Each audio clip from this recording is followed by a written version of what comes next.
Welcome বন্ধুরা, আশা করি তোমরা সবাই খুব ভালো আছো। তাহলে চলো আজকে আমরা এবিটি এর টেস্ট পেপারের পেজ নাম্বার 212 লাইফ সায়েন্সের সেটে যে 2 মার্কসের কোয়েশ্চেনগুলো রয়েছে সেগুলো সলভ করব। তো ভিডিও যদি তোমাদের ভালো লাগে তাহলে অবশ্যই একটা লাইক করতে, বন্ধুদের মধ্যে শেয়ার করতে এবং নিচে অবশ্যই কমেন্ট করে জানাতে ভুলো না ভিডিও কেমন লেগেছে, এবং অবশ্যই নিজেদের কোনো ডাউট থাকলে সেটাও লিখে জানাতে পারো। প্লাস অবশ্যই চ্যানেলে যদি নতুন হও বা রেগুলার ভিডিও দেখছো বাট এখনো সাবস্ক্রাইব করনি, তাহলে চ্যানেলটাকে অবশ্যই সাবস্ক্রাইব করে দিও, কারণ তোমাদের এক একটা সাবস্ক্রিপশন আমার জন্য কিন্তু অনেক দামি। প্লাস সাবস্ক্রাইব করলে আমি যখনই কোনো ভিডিও দেবো তার নোটিফিকেশন তোমরা সবার আগে পেতে পারবে। তাহলে চলো স্টার্ট করা যাক ভিডিও। ফার্স্ট কোয়েশ্চেন বলেছে, দরজায় ঘন্টা বাজার শব্দ শুনে তুমি যেভাবে দরজা খুলবে সেই স্নায়বিক পথটি শব্দ ছকের মাধ্যমে দেখাও। যখন তুমি শব্দ তরঙ্গকে কান দিয়ে শুনতে পাচ্ছ তখন তাহলে তোমার রিসেপ্টর হিসেবে কি কাজ করছে? কানের মধ্যে থাকা অন্তর্কর্ণে যে স্টিরিওসিলিয়া থাকে অর্গান অফ কর্টির, সেটি তোমার রিসেপ্টর হিসেবে কাজ করছে। তো অর্গান অফ কর্টির থেকে সেই যে স্নায়ু শব্দের যে তরঙ্গ সেটা আমাদের অডিটরি নার্ভের মাধ্যমে, অডিটরি নার্ভটা আমার এখানে তাহলে কি ধরনের নার্ভ? অ্যাফারেন্ট নার্ভ, ঠিক আছে, সেটার মাধ্যমে মস্তিষ্কে পৌঁছাচ্ছে এবং মস্তিষ্কে গিয়ে সেটার বিশ্লেষণ হচ্ছে এবং তারপরে যে প্রতিক্রিয়া হবে, অর্থাৎ যে কাজটা করতে হবে, তুমি কোথাও বসে থাকলে তারপর উঠে গিয়ে হাত দিয়ে দরজাটা খুলবে, সেটার জন্য যে প্রতিক্রিয়া বা কাজের যে সেন্সেশন সেটা মোটর নিউরনের থ্রু দিয়ে, মোটর নার্ভের থ্রু দিয়ে আলটিমেটলি তোমার হাত এবং পায়ের পেশিতে এসে পৌঁছাচ্ছে এবং তুমি উঠে দাঁড়িয়ে হেঁটে গিয়ে দরজাটা খুলে দিচ্ছ, ঠিক আছে। তো এগুলোই পরপর রিসেপ্টর, অ্যাফারেন্ট নার্ভ, দেন মস্তিষ্ক, দেন ইফারেন্ট নার্ভ, দেন কারক বা আমাদের এফেক্টর, এইভাবে পরপর অ্যারো দিয়ে দিয়ে তোমরা লিখবে। ওকে, চলো নেক্সট কোয়েশ্চেনে যাই। দেখো বলছে, নিম্নলিখিত বৈশিষ্ট্যের ভিত্তিতে মানুষের অটোজোম এবং সেক্স ক্রোমোজোমের মধ্যে পার্থক্য লেখো। ওকে, তো দেখো প্রথমে বলেছে প্রকৃতি এবং সংখ্যা। অটোজোম হচ্ছে আমাদের চারিত্রিক বৈশিষ্ট্য নির্ধারণ করে, whereas সেক্স ক্রোমোজোম আমাদের লিঙ্গ নির্ধারণ করে। দ্বিতীয় বলেছে সংখ্যা, অটোজোম সংখ্যায় হয় 22 জোড়া আর সেক্স ক্রোমোজোম হয় 1 জোড়া, XX বা XY প্রকৃতির, ঠিক আছে। এটার জন্য তোমরা পেজ নাম্বার 46 সাঁতরার যে লাইফ সায়েন্সের বই রয়েছে, ঠিক আছে, প্রাণীবিদ্যা এবং পরিবেশ, সেই বইটা তোমরা ফলো করতে পারো। নেক্সট দেখো বলছে, মানব বিকাশের অন্তিম পরিণতি বা বার্ধক্য দশায় দৃষ্টিশক্তি এবং অস্থি সংক্রান্ত দুটি পরিবর্তন উল্লেখ করো। এটা তোমরা সাঁতরার বইতে ওভাবে পাবে না, বাট এটা তোমরা কমন সেন্স থেকে লিখতে পারো। দৃষ্টিশক্তি কি হয়? বার্ধক্যতে দৃষ্টিশক্তি কমে যায়, নিকট দৃষ্টি, দূরদৃষ্টি, দু ধরনের দৃষ্টিশক্তি কমে যায়, অনেক সময় চোখে ছানি পড়তে দেখা যায়। আর অস্থির ক্ষেত্রে অস্থি ধীরে ধীরে ভঙ্গুর হতে শুরু করে এবং অস্থির ক্ষয় দেখা যায়, ঠিক আছে। নেক্সট বলছে দেখো, যার ফলে হাঁটতে চলতে অসুবিধা হয় মানুষের। নেক্সট বলছে, মটর গাছের ক্ষেত্রে পৃথকীভবন সূত্র প্রতিষ্ঠা করার জন্য তোমাকে বৈশিষ্ট্য নির্বাচন করতে বলা হলো। এরকম বিপরীত গুণ সহ দুটি বৈশিষ্ট্যের নাম লেখো। এটার জন্য অ্যান্সার তোমরা পেয়ে যাবে পেজ নাম্বার তোমরা 78-এ পেয়ে যাবে, ঠিক আছে। তো দুটো বিপরীতধর্মী বৈশিষ্ট্য কি লিখতে পারো? বীজের আকার গোলাকারটা হচ্ছে প্রকট আর কুঞ্চিত হচ্ছে প্রচ্ছন্ন। বীজ বা বীজপত্রের রং হলুদ হলে সেটা প্রকট, সবুজ হলে সেটা প্রচ্ছন্ন। এগুলো তোমরা লিখতে পারো বা যে কোনো 7টার মধ্যে যে কোনো দুটো বৈশিষ্ট্যের লিখতে পারো তোমরা, ঠিক আছে, প্রকট বা প্রচ্ছন্ন। নেক্সট বলছে, মিওসিস কোষ বিভাজনের সময় ক্রোমোজোমের সংখ্যা হ্রাস এবং ক্রোম্যাটিডের মধ্যে খণ্ড বিনিময় ঘটনা দুটির তাৎপর্য কি কি তা বিশ্লেষণ করো, ঠিক আছে। এটা তোমরা পেয়ে যাবে পেজ নাম্বার 58 এ রেফারেন্স পাবে। দেখো, ক্রোমোজোমের সংখ্যা যদি মিওসিসের মাধ্যমে হ্রাস না হতো তাহলে জীবের যে ক্রোমোজোমের সংখ্যা ধ্রুবক রাখা সেই ব্যাপারটা থাকতো না। আমরা জানি আমাদের ক্ষেত্রে ডিপ্লয়েড বা 2n সংখ্যক ক্রোমোজোম থাকে, ঠিক আছে। তো যদি ক্রোমোজোমের সংখ্যা হ্রাস না পেত তাহলে সেটা 4n হয়ে যেত বা তার থেকে 8n 16n এভাবে বাড়তে থাকতো, অর্থাৎ ক্রোমোজোমের সংখ্যা ধ্রুবক থাকতো না স্পিসিসের মধ্যে, ঠিক আছে। সেকেন্ড বলছে, ক্রোম্যাটিডের মধ্যে খণ্ড বিনিময়, ক্রসিং ওভারের সময় নন সিস্টার ক্রোম্যাটিড দ্বয়ের মধ্যে যে খণ্ড বিনিময় হয় তার ফলে কি হয়? তার ফলে জিনের পুনর্বিন্যাস হয় এবং প্রকরণ বা ভেদ দেখা যায়, যেটা আমাদের বিবর্তনের প্রধান রসদ, ঠিক আছে। এবং বিবর্তনের ফলেই একটা স্পিসিস থেকে নতুন স্পিসিস তৈরি হতে পারে। সো ক্রোম্যাটিডের মধ্যে খণ্ড বিনিময় কিন্তু খুবই ইম্পর্টেন্ট বিবর্তনের জন্য। তো এই দুটো তোমরা লিখবে। নেক্সট বলছে দেখো কোষ চক্রে দুটি গুরুত্ব লেখো, রিপিটেড কোয়েশ্চেন, আগের সেটটাতেও আমরা দেখেছি। ওকে, তো কোষ চক্রের গুরুত্ব কি লিখবে বললে যে প্রথম কথা হচ্ছে কোষ চক্রের কিছু বিন্দু থাকে যাদের আমরা চেক পয়েন্ট বলি, সেই সব বিন্দুতে যদি কোষ চক্র অনিয়ন্ত্রিত হয়ে পড়ে তাহলে কিন্তু টিউমার সৃষ্টি হতে পারে এবং পরবর্তী ক্ষেত্রে সেটা ম্যালিগন্যান্ট হয়ে ক্যান্সার হতে পারে।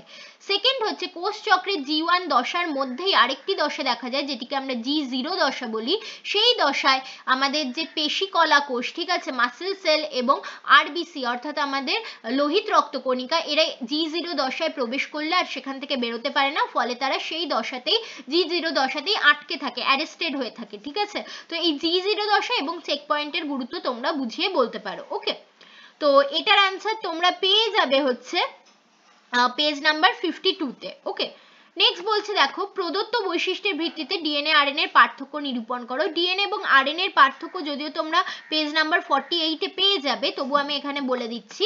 পিরিমিডিনের বেসিসে বলেছে, ডিএনএ তে দেখো পিরিমিডিন হিসেবে থাকে থাইমিন আর সাইটোসিন, বাট আরএনএ তে থাইমিনের পরিবর্তে থাকে ইউরাসিল আর সাইটোসিনটা তো থাকেই। তো থাইমিন আর ইউরাসিলের যে ডিফারেন্সটা সেটা তোমাদের এখানে বলতে হবে। সেকেন্ড বলেছে 5 কার্বন যুক্ত শর্করা, ডিএনএ যে 5 কার্বন যুক্ত শর্করা সেটাকে আমরা ডিঅক্সিরাইবোজ শর্করা বলি, আর আরএনএ এর ক্ষেত্রে বলি রাইবোজ শর্করা। ঠিক আছে, ডিঅক্সিরাইবোজ শর্করাতে কার্বন 2 নাম্বার পজিশনে যে কার্বন থাকে সেখানে শুধুমাত্র হাইড্রোজেন গ্রুপ থাকে, বাট রাইবোজ শর্করাতে 2 নাম্বার পজিশনে যে কার্বন থাকে সেক্ষেত্রে কিন্তু OH গ্রুপ থাকে। ঠিক আছে, এই দুটো হচ্ছে ডিফারেন্স। চলো নেক্সট কোয়েশ্চেনে যাচ্ছি। দেখো মানুষের লিঙ্গ নির্ধারণে পিতা এবং মাতার মধ্যে কার গুরুত্ব বেশি? অবশ্যই পিতার গুরুত্ব বেশি, এবং তা একটি ক্রমের মাধ্যমে দেখো, মানে এখানে তোমাকে একটা চেকার বোর্ড করে দেখাতে হবে। ঠিক আছে, এটার অ্যান্সার তোমরা পাবে পেজ নাম্বার 87-এ। এখানে তোমরা কিভাবে দেখাবে দেখো, তোমরা বলবে যে মায়ের ক্ষেত্রে দুটো সেক্স ক্রোমোজোমই হচ্ছে এক্স এক্স প্রকৃতির, তার মানে এখান থেকে এক ধরনেরই গ্যামেট পাওয়া সম্ভব, সেটা হচ্ছে এক্স। ঠিক আছে, কিন্তু পিতার ক্ষেত্রে দু রকম টাইপের গ্যামেট পাওয়া সম্ভব, আইদার এক্স বা ওয়াই। ঠিক আছে, হয় এক্স পাবো বা ওয়াই পাবো। এবার পিতার যে এক্স গ্যামেট সেটা যদি মায়ের এক্স গ্যামেটের সাথে ফার্টিলাইজ করে তাহলে সেখান থেকে আমরা পাই এক্স এক্স, তাহলে সন্তান যে হয় সে কন্যা হয়। বাট যদি ওয়াই মায়ের এক্স এর সাথে ফার্টিলাইজ করে তাহলে সেখান থেকে আমরা যেটা পাই সেটা হয় এক্স ওয়াই, অর্থাৎ পুত্র সন্তান হয়। ঠিক আছে, তার মানে বাবার গ্যামেট, কোন গ্যামেটটা আসছে, এক্স গ্যামেট না ওয়াই গ্যামেট স্পার্মের মধ্যে, তার উপরেই ডিপেন্ড করে সন্তান পুত্র হবে নাকি কন্যা হবে। ঠিক আছে, তো এই যে ক্রসটা সেটা বইতেও সুন্দরভাবে দেওয়া রয়েছে, তোমরা একটা চেকার বোর্ড করে বা পানেট স্কোয়ার করে দেখিয়ে দেবে। ওকে, চলো নেক্সট কোয়েশ্চেনে যাচ্ছি। বলছে তোমরা স্কুলের কিচেন গার্ডেনে কিছু সবজির গাছ লাগাতে চাও, ওই বাগানে আগাছা নির্মূল করার জন্য তোমরা কোন কোন কৃত্রিম উদ্ভিদ হরমোন প্রয়োগ করবে তা লেখো। দেখো ইম্পর্টেন্ট কোয়েশ্চেন, তোমরা অ্যান্সার পাবে হচ্ছে পেজ নাম্বার 11-এ অ্যান্সার তোমরা পেয়ে যাবে। কৃত্রিম অক্সিন 24D, 24D এর ফুল ফর্ম হচ্ছে 24-ডাইক্লোরোফেনক্সি অ্যাসিটিক অ্যাসিড। ঠিক আছে, এটাই জেনারেলি আগাছা নাশক হিসেবে ইউজ করা হয়, বাট তোমাদের অ্যান্সার দিয়েছে কোন কোন বলেছে। ঠিক আছে, তো এটা যেমন একটা অ্যান্সার, আর একটা তোমরা লিখতে পারো ডাইক্যাম্বার। ডাইক্যাম্বাও একটা কৃত্রিম উদ্ভিদ হরমোন যেটা কিন্তু আগাছা নাশক হিসেবে ইউজ করা হয়ে থাকে। ঠিক আছে, চলো নেক্সট কোয়েশ্চেনে যাই। বলছে অনেক সময় দেখা যায় পিতা স্বাভাবিক এবং মাতাও স্বাভাবিক, বাট তাদের বর্ণান্ধ পুত্র জন্মগ্রহণ করেছে, এটা কিভাবে সম্ভব? চেকার বোর্ডের সাহায্যে দেখাতে বলেছে। দেখো তোমরা জানো, প্রথমেই তোমরা যে অ্যান্সারের সময় লিখবে যে কথাটা, যে বর্ণান্ধতা হলো অটোজোমাল প্রচ্ছন্ন রোগ। ঠিক আছে, সো বর্ণান্ধতা কারোর মধ্যে হতে গেলে তার দুটি অ্যালিলি অ্যাফেক্টেড হতে হবে। ঠিক আছে, এবার যেটা কোয়েশ্চেন দিয়েছে পিতা স্বাভাবিক, পিতার ক্ষেত্রে এক্স ওয়াই। ঠিক আছে, বর্ণান্ধতা হচ্ছে এক্স ক্রোমোজোম ঘটিত প্রচ্ছন্ন রোগ। ঠিক আছে, অটোজোমাল নয়, সরি, এক্স ক্রোমোজোম ঘটিত প্রচ্ছন্ন রোগ। তো পিতার ক্ষেত্রে যদি এক্সটা এফেক্টেড হয় তাহলে পিতা বর্ণান্ধ হয়ে যাবে, তার মানে পিতা কিন্তু জিনোটিপিক্যালিও স্বাভাবিক, ফিনোটিপিক্যালিও স্বাভাবিক। এবার এর সাথে যে মহিলার ক্রস হচ্ছে মাতা, মাতাকে বলছে স্বাভাবিক। ঠিক আছে, বাট মাতা আসলে এখানে কেরিয়ার। ওকে, মাতার একটি এক্স ক্রোমোজোম নর্মাল, এটি প্রথমটি নর্মাল, বাট সেকেন্ড এক্স ক্রোমোজোমটাই ধরো কালার ব্লাইন্ডনেস বা বর্ণান্ধতার জিন রয়েছে। তাহলে এখান থেকে তোমরা যখন চেকার বোর্ড আঁকবে তোমরা কি কি ধরনের কি কি পুত্র সন্তানের জিনোটাইপ হবে দেখো, একটি হবে হচ্ছে নর্মাল এক্স এক্স, মানে এটা নর্মাল একদম জিনোটিপিক্যালি ফিনোটিপিক্যালি নর্মাল কন্যা সন্তান। একটি হবে এক্স এবং XC, ঠিক আছে, তার মানে এটি হচ্ছে বাহক কন্যা সন্তান। আরেকটি হবে নর্মাল তোমার XY হবে একটি, এবং আরেকটি এটা হবে নর্মাল পুত্র সন্তান, এবং আরেকটি হবে XCY, ঠিক আছে। এবার যেটি হবে XCY লাস্টেরটি, এটাই হবে বর্ণান্ধ পুত্র, ঠিক আছে। তো মা বাহক হলে মা হয়তো নিজে স্বাভাবিক হবে ফিনোটিপিক্যালি, বাট তার সন্তান কিন্তু বর্ণান্ধ হতে পারে। তো এইটাই, এই ক্রসটাই তোমরা চেকার বোর্ডের সাহায্যে জাস্ট দেখিয়ে দেবে। ওকে, এটা তোমরা এই ক্রসটা হয়তো তোমাদের বইতে নেই, ঠিক আছে, বাট বর্ণান্ধতার সম্বন্ধে জানতে হলে তোমরা পেজ নাম্বার 89 ফলো করতে পারো। নেক্সট কোয়েশ্চেন, রিপিটেড কোয়েশ্চেন, বলছে সুন্দরী গাছের লবণ সহনের যে কোনো দুটি অভিযোজন লেখো। দেখো সুন্দরী গাছ কি করে, তার মূলের সাহায্যে লবণাক্ত জলকে ফিল্টার করে নেয়, সেটা একটা হতে পারে, অথবা সে তার যে পাতা সেখানে লবণ গ্রন্থি রয়েছে তার মাধ্যমে সেখানে লবণকে জমিয়ে রাখে, এবং পরবর্তীকালে পাতা এবং গাছের ছালে যে লবণ জমিয়ে রাখে সেই বাকলকে সে দেহের থেকে ত্যাগ করে, এভাবে লবণের থেকে সে মুক্ত রাখে নিজেকে, ঠিক আছে। তো এটার অ্যান্সার তোমরা পেয়ে যাবে হচ্ছে পেজ নাম্বার 108-এ, এবং এই ধরনের অভিযোজন হচ্ছে শারীরবৃত্তীয় বা ফিজিওলজিক্যাল অ্যাডাপ্টেশন, ঠিক আছে। নেক্সট কোয়েশ্চেনে যাচ্ছি, বাতাসে ওড়ার জন্য পায়রার বায়ুথলি কোন কোন ভূমিকা পালন করে লেখো। পায়রার বায়ুথলি হচ্ছে অঙ্গ সংস্থানগত বা মরফোলজিক্যাল অ্যাডাপ্টেশনে হেল্প করে। পায়রার বায়ুথলি দুটি কাজ করে, প্রথমত এটির মধ্যে যে বায়ু থাকে সেটি বডিকে হালকা করতে সাহায্য করে, যার ফলে পায়রা যখন ওড়ার চেষ্টা করে তার উড্ডয়নে মাটির থেকে উপরে তাকে তুলতে হেল্প করে এই বায়ুথলিগুলি।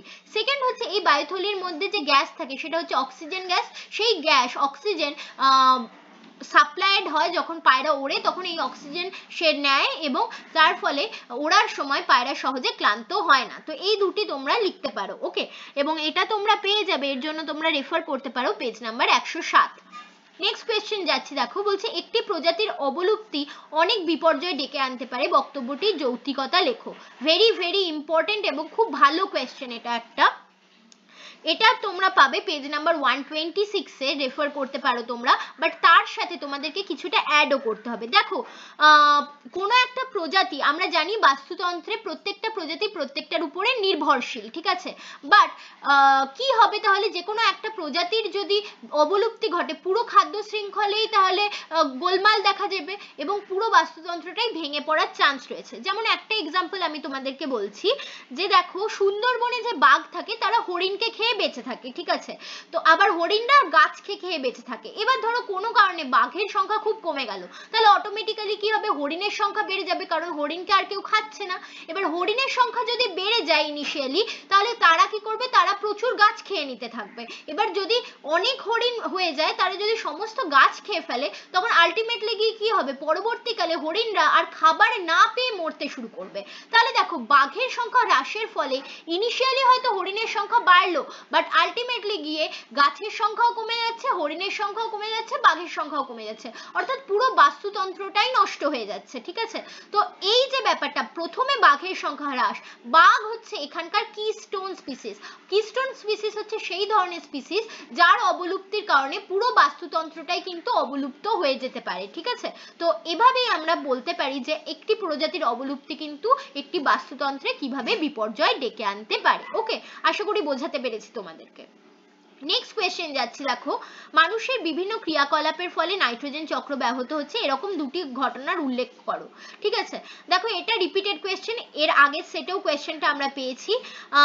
মূলত জমিতে নাইট্রোজেন যুক্ত সার ইউজ করার ফলেই নাইট্রোজেনের পরিমাণ বেড়ে যাচ্ছে, ঠিক আছে। এর ফলে দুটি কি কি ঘটনা ঘটছে, প্রথম কথা হচ্ছে বাতাসে নাইট্রাস অক্সাইডের পরিমাণ বাড়ছে, যেটি একটি গ্রিন হাউস গ্যাস, যার ফলে গ্লোবাল ওয়ার্মিং হচ্ছে, এবং এছাড়া অন্যান্য নাইট্রোজেনের যে অক্সাইডগুলো সেগুলো বায়ু দূষণ ঘটাচ্ছে। সেকেন্ড হচ্ছে এই যে নাইট্রোজেন তার বিভিন্ন ধরনের অক্সাইড তারা জলীয় বাষ্পের সাথে রিয়াকশন করে নাইট্রিক অ্যাসিড তৈরি করছে, যেটি বৃষ্টির জলের সাথে মিশে গিয়ে অ্যাসিড রেন ঘটাচ্ছে। ওকে, এই যে অ্যাসিড রেন হচ্ছে সেটা আমাদের যেমন বিভিন্ন মনুমেন্টকে ধ্বংস করছে, জলের মধ্যে মাটির মধ্যে মিশে গিয়ে কৃষিকাজকে নষ্ট করছে, মাটি দূষণ ঘটাচ্ছে, জল দূষণ ঘটাচ্ছে, ঠিক আছে, ওভারঅল পরিবেশ দূষণ ঘটাচ্ছে এবং সবকিছুর অম্লতা বাড়িয়ে দিচ্ছে, ঠিক আছে। তো এই দুটি ঘটনা তোমরা উল্লেখ করতে পারো এবং এটার জন্য তোমরা রেফার করতে পারো পেজ নাম্বার 116। নেক্সট কোয়েশ্চেন বলছে মানব সভ্যতার বিকাশে নিম্নলিখিত দুটি ক্ষেত্রে জীববৈচিত্র্যের ভূমিকা উল্লেখ করো। খাদ্য উৎপাদন, দেখো খুব ইজি ব্যাপার, যে খাদ্য হিসেবে আমরা গ্রিন প্ল্যান্ট, ঠিক আছে, সেগুলোকে খাই, শাক সবজি, কৃষিজ ফসল, ঠিক আছে। আবার আমরা প্রাণী খাদ্যকেও ইউজ করি, যেমন ডিম, মাছ, মাংস। তো খাদ্য উৎপাদনে এভাবেই জীববৈচিত্র্য ভূমিকা পালন করে। অন্যদিকে ওষুধ তৈরিতে দেখো বিভিন্ন ধরনের ভেষজ ওষুধ আমরা গাছের বিভিন্ন পার্ট থেকে পাই, যেমন ধরো আমরা রেসারপিন পাই সর্পগন্ধা গাছের মূল থেকে, যেটা আমাদের ব্লাড প্রেশারকে কমাতে সাহায্য করে, স্কিজোফ্রেনিয়া রোগে ওষুধ হিসেবে কাজ করে। এছাড়া কুইনাইন পাই সিনকোনা গাছ থেকে, যেটা ম্যালেরিয়ার ওষুধ হিসেবে কাজ করে। তাছাড়া প্রাণীদের মধ্যে আমরা স্নেক ভেনাম থেকে ল্যাকেসিস, বি ভেনাম থেকে এপিস ইত্যাদি ওষুধ তৈরি করতে পারি। তো ওষুধ তৈরিতেও হেল্প করে জীববৈচিত্র্য এভাবেই, ঠিক আছে। এটার জন্য তোমরা রেফার করতে পারো পেজ নাম্বার 126। নেক্সট কোয়েশ্চেন যাচ্ছি, একটি বিপন্ন সরীসৃপ প্রজাতিকে শনাক্ত করে ওই প্রজাতির সংরক্ষণে ইনসিটু সংরক্ষণ ব্যবস্থাগুলি লেখো। পশ্চিমবঙ্গে অবস্থিত এরকম একটি সংরক্ষণ স্থানের নাম লেখো। দেখো সরীসৃপ প্রজাতি, কুমির একটি সরীসৃপ এবং কুমিরকে সংরক্ষণ করা হয় পশ্চিমবঙ্গের সুন্দরবনের লথিয়ান দ্বীপে, ঠিক আছে। এবং ইনসিটু ভাবে কিভাবে সংরক্ষণ করা যেতে পারে, আইদার আমরা ন্যাশনাল পার্কে সংরক্ষণ করতে পারি, বা স্যাংচুয়ারিতে বা অভয়ারণ্য যাকে আমরা বলি, অথবা বায়োস্ফিয়ার রিজার্ভে, অর্থাৎ যেখানে সেই সরীসৃপটি পাওয়া যায় সেখানেই তার সংখ্যা যাতে আরো কমে না যায়, ঠিক আছে, সেইভাবে বিভিন্ন ল এবং ল বা আইন প্রণয়ন করে সেখানে মানুষের ক্রিয়াকলাপকে কম করিয়ে সেই জায়গাটাকে সংরক্ষণ কেন্দ্র হিসেবে বিবেচিত করে সেই প্রাণীটিকে সংরক্ষণ করা যায়। প্লাস নানা ধরনের প্রকল্পও নেওয়া যায়, যেমন কুমির প্রকল্প, কুমির গবেষণা প্রকল্প, যেটা 1974 থেকে শুরু করা হয়েছে, ঠিক আছে। এই ধরনের প্রকল্পের মাধ্যমেও কিন্তু আমরা যে কোনো প্রাণীকে তার নিজস্ব বাসস্থান কেন্দ্রে সংগ্রহ করতে পারি। ওকে, লাস্ট কোয়েশ্চেন বলছে দেখো ভারতের 4টি হটস্পটের নাম উল্লেখ করো। ভেরি ইজি কোয়েশ্চেন, এটার জন্য তোমরা উল্লেখ করতে পারো, রেফার করতে পারো পেজ নাম্বার 128, ঠিক আছে। Eastern Himalaya, Indo Burma, western ঘাট অ্যান্ড শ্রীলঙ্কা অ্যান্ড সুন্দারল্যান্ড, এই 4টি হচ্ছে ভারতের 4টি হটস্পট, ঠিক আছে। তো আশা করি এই চ্যাপ্টারে এই কোয়েশ্চেন সেটে যা যা 2 মার্কসের কোয়েশ্চেন ছিল সেগুলো তোমরা সঠিকভাবে বুঝতে পেরেছো। যদি কোনোটা বুঝতে অসুবিধা হয় নিচে কমেন্ট করে জানাতে পারো, অন্য কোনো কোয়েশ্চেন থাকলেও লিখে জানাতে পারো। আশা করি ভিডিও ভালো লেগেছে, আর অবশ্যই ভিডিও ভালো লাগলে লাইক, শেয়ার, সাবস্ক্রাইব করতে ভুলো না, কমেন্ট করো। ওকে, এবং অবশ্যই এই এবছরের এবিটিএ টেস্ট পেপারের 1 মার্কের সমস্ত কোয়েশ্চেন পেতে এবং 2 মার্কেরও কোয়েশ্চেনগুলো পাওয়ার জন্য লাইফ সায়েন্সের আমাদের চ্যানেলে যে প্লেলিস্টটা রয়েছে এবিটিএ টেস্ট পেপার সলভিং 2024 এর, সেই প্লেলিস্টটাকে তোমরা ফলো করতে পারো। ওখানে সব ভিডিও একসাথে তোমরা পেয়ে যাবে। Okay, thanks for watching and happy learning.